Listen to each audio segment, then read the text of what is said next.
परीक्षा को लेकर एस्टेट की पीजीटी की परीक्षा कल होगी। बोर्ड परिसर में कंट्रोल रूम बनाया गया है, हाईटेक सुविधाओं से लैस कंट्रोल रूम में 44 स्क्रीन लगाई गई हैं। चप्पे चप्पे पर गतिविधियों पर, हर गतिविधि पर नजर रखी जाएगी। परीक्षाओं के लिए 504 परीक्षा केंद्र बनाए गए हैं।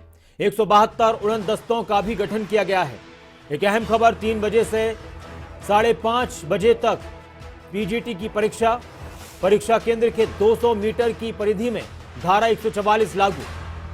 एक बड़ी खबर, एक अहम खबर एस्टेट परीक्षा को लेकर, एस्टेट पीजीटी परीक्षा को लेकर कंट्रोल रूम तमाम आधुनिक कैमराज और मशीनरी से सुसज्जित बनाया गया है। चप्पे चप्पे पर नजर रखी जाएगी। हाईटेक सुविधाओं से लैस है कंट्रोल रूम। 3 बजे से 5:30 बजे तक कल परीक्षा होगी और 172 उड़न दस्तों का, फ्लाइंग स्क्वाड का गठन किया गया है। परीक्षा को लेकर मुस्तैदी के साथ तैयारियां। जगवीर घनगस हमारे साथ भिवानी से जुड़ चुके हैं ज्यादा जानकारी के लिए। जगवीर, कुछ और जानकारी परीक्षा को लेकर, एस्टेट पीजीटी परीक्षा को लेकर किस तरह की तैयारियां की गई हैं, किस तरह की बातें सामने आ रही हैं?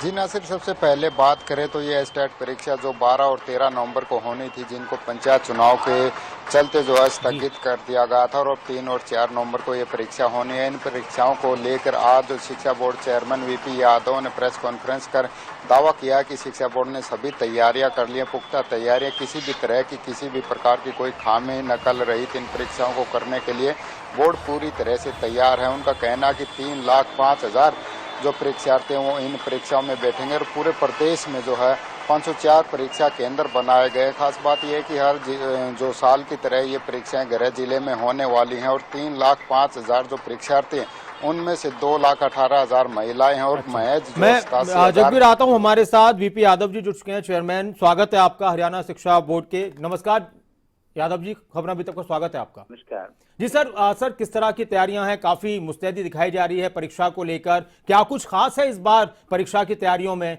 एस्टेट पीजीटी की?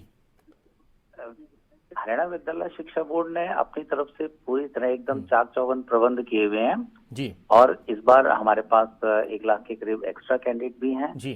लेकिन उसके बावजूद हर तरह की, हर लेवल पर हमारी पूरी की पूरी तैयारियां हैं। अच्छा। एकदम बहुत अच्छे से परीक्षाएं करवाएंगे और प्रशासन का हमें पूरा सहयोग मिल रहा है। अच्छा, नकल को लेकर कई बार बहुत सी शिकायतें आती हैं, खबरें रहती हैं, उसको लेकर चर्चाएं होती हैं, तो नकल विहीन परीक्षा संपन्न हो, इसको लेकर किस तरह के बेहतर इंतजामात हैं? जहां तक रहा नकल का सवाल, एस्टेट में तो इस तरह के केसेस नहीं आते हैं जी। और क्योंकि धारा 144 लगी होती है, हर तरह से की बायोमेट्रिक, फ्रिस्किंग, मेटल डिटेक्टर से, तो नेचुरली हाँ, और जैमर्स लगे हुए होते हैं, तो किस तरह की कोई भी नकल की या किस तरह मल प्रैक्टिस की कोई संभावना नहीं हो। यादव जी, अभ्यर्थियों के लिए कुछ दिशा निर्देश, स्पेशल कुछ गाइडलाइंस आप लोगों की तरफ से जारी की गई हैं? जो भी हमने जो गाइडलाइंस जारी की हैं वो उनके एडमिट कार्ड में हमने सारी की सारी क्रमबद्ध दी हुई हैं।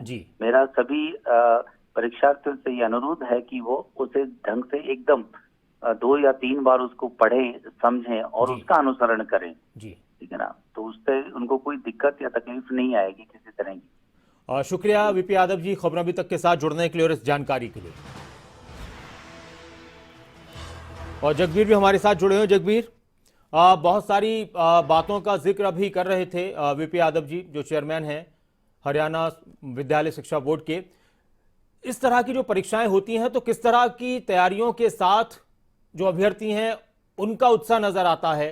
इंतजार था, आपने खुद कहा कि पंचायत चुनाव की वजह से इसको आगे बढ़ाया गया है, तो इसको लेकर भी क्या कहीं से कुछ खबरें अभ्यर्थियों के अंदर, जो लोग परीक्षा के अंदर बैठेंगे, उनकी कुछ चर्चाएं?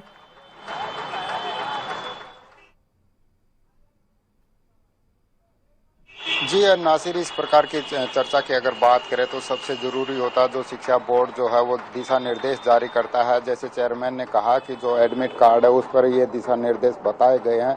सबसे जरूरी है कि परीक्षा केंद्र पर 2 घंटे पहले पहुंचे, 1 घंटे पहले जो है वो एंट्री बैन कर दी जाएगी, क्योंकि डॉक्यूमेंट्स की चेकिंग होगी या आंखों की जो पुतली होती है उसका मिलान होगा। इस तरह से जो वेरिफिकेशन की जाएगी उसमें समय लगता है। ऐसे में सबसे जरूरी है कि जो परीक्षार्थी हैं वो समय पर परीक्षा केंद्र पर पहुंचे, अपने डॉक्यूमेंट्स की वेरिफिकेशन करवाएं। जो दिशा निर्देश दिए गए हैं कि इलेक्ट्रॉनिक जो सामान है वो लेकर नहीं आना, पेन लेकर नहीं आना है। काफ़ी चीज़ें हैं, जो घड़ी है, पेन है, बेल्ट है, काफ़ी चीज़ें होती हैं जिन पर बैन लगा होता है। काफ़ी परेशानी छात्राओं को होती है। हालांकि जो धार्मिक चिन्ह है उनको लेकर इस बार छूट दी गई है कि जो महिलाएं हैं वो मंगलसूत्र पहन सकती हैं। जो सिख धर्म में कृपान का एक वो जो होता है उसमें छूट दी गई है। इसके अलावा जो है नाक की बाली होती है, घड़ी होती है, जो चूड़ियाँ होती हैं, इस तरह की काफ़ी चीज़ें ऐसी होती है जिनमें संभावना होती है कि कहीं ना कहीं कोई इलेक्ट्रॉनिक डिवाइस न छिपी हो। ऐसे में इन चीज़ों पर प्रतिबंध होता है। काफ़ी जो परीक्षार्थी उनको पता भी होगा, बार बार ऐसी चीज़ें सामने आती हैं। तो ऐसे में जरूरी है कि जो भी परीक्षार्थी आए वो अपनी तैयारी के साथ आए, जो दिशा निर्देश है उनकी पालना करके आए, और जो डॉक्यूमेंट साथ लेकर आने हैं उन डॉक्यूमेंट को, खासकर एडमिट कार्ड को लेकर आए, तभी जाकर जो है अपने आराम से परीक्षा दे सकता है। इस बार जो है खास बात यह भी कि जो शिक्षा बोर्ड में हाईटेक जो कंट्रोल रूम बना गया उसको भी दुरुस्त किया गया, काफ़ी उसमें सुधार किया गया है। और बता दें कि ना सिर्फ जो पूरे प्रदेश में 500 से ज़्यादा परीक्षा केंद्र होंगे, हर परीक्षा केंद्र की जो है वो निगरानी है शिक्षा बोर्ड में बैठकर कंट्रोल रूम में की जाएगी। कोई भी बच्चा अगर गर्दन भी हिलाता है तो वो शिक्षा बोर्ड के कंट्रोल रूम में दिखाई देगा। जी नासिर।